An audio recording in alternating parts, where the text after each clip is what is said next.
тэг бүхэл 7 4 4 гэж үйлсэн ийм арга тэмдгэрийг энгийн тодорхой хэлбэрт шилжүүлье. Эхлээд энэ утгаагаа А гэж тэмдэглэе.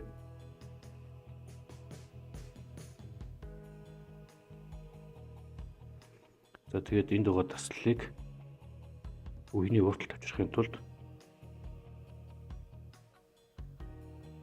хөртлийг нь 10-аар үржүүлээ.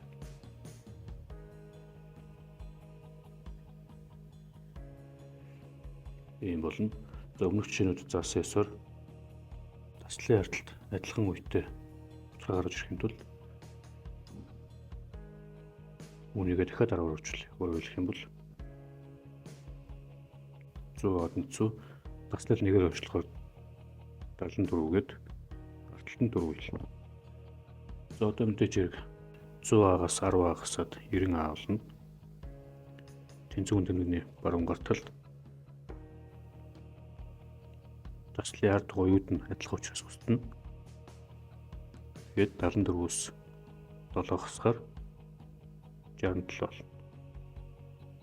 За эндээс хоёр талыг нь эрт хуваах юм бол А тэнцүү 90-67 болно.